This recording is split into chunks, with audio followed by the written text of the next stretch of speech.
I can't help but feel bad with all the misinformation about the PlayStation VR2. So I'm going to do my part, like I promised you guys, and I'm going to give you an honest review. And I'm going to answer 10 common questions that you guys have asked me about this headset. I'm going to be as honest as possible. Everything here is my experience using it. And I want you to just really listen to everything that I'm saying, because there's nothing about this where I'm trying to sway you. I want you to buy it or anything like that. It's just straight up a guy playing PlayStation VR2 that likes sim racing, and let's just get on with it. So the first question that I've been getting a lot is, does PlayStation VR2 replace a TV? No, absolutely not. There's no way that I would say that this thing replaces a TV, because guys, think about it. You're not going to want to put this block on your head every single time you're going to be playing a game. I know some people want to use this in cinema mode and all that, but you're not always going to want to put this thing on your head and play.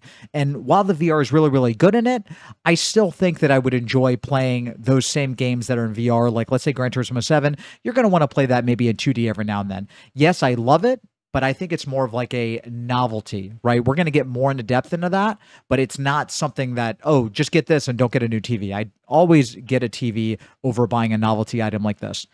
The next question is, how clear is the PSVR 2? So this is a huge question that everyone wants to know. And I feel like just by watching videos lately, people are misleading you on how this looks. So it's being advertised as, you know, a 4K display, which it is, and it's like it's 4K, and you're thinking to yourself, if you have a 4K TV, if you're like me, I'm really big with like tech stuff. I have an LG OLED 120 hertz panel on it. When I'm thinking 4K HDR, I'm thinking like perfectly clear, you know, just amazing the way it looks. Deep blacks. This has an OLED panel as well. But this is not the same, right? So it's clear and it's really good. And I want you to understand that there's a sweet spot on every VR headset. So in virtual reality, in general, if you have like an Oculus, you have to make sure that you have the headset put on properly. Take a lot of time doing the eye tracking and adjusting it, because if you don't, I promise it'll look blurry. So don't just say that the headset sucks.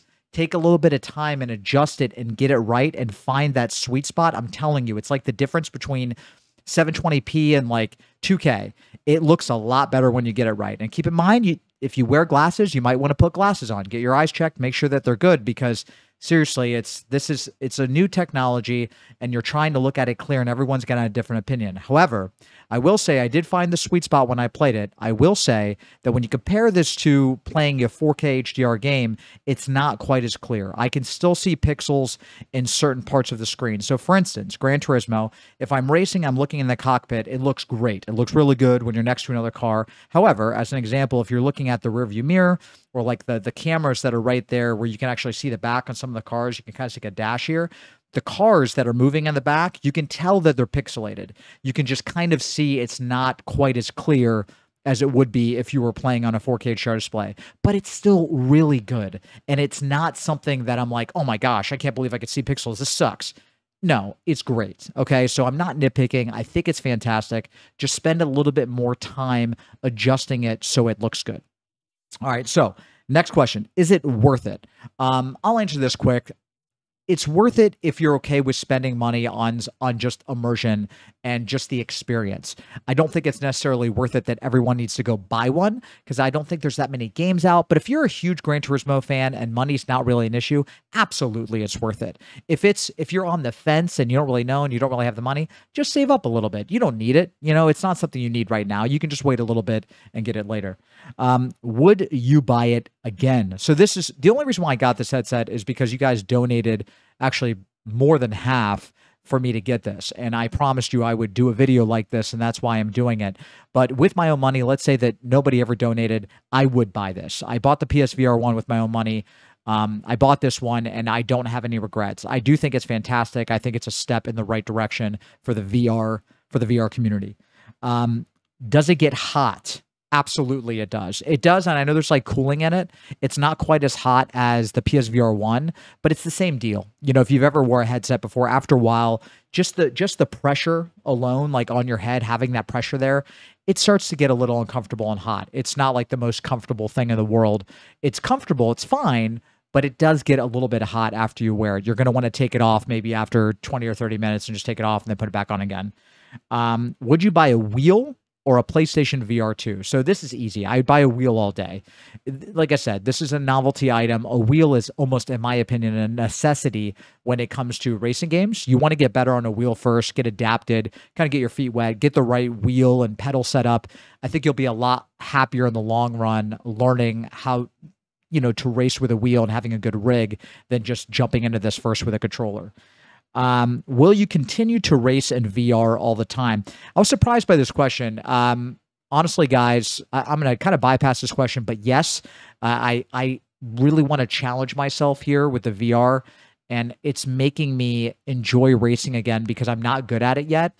And I like learning new things. So for me, I'm going to, but I don't necessarily think that other people would do that. For other people, it might be just something they do every now and then. Is the price worth it? Well, I think it is, guys, because when you think about it, this is the best VR experience that I've had. I used a lot of different VR stuff.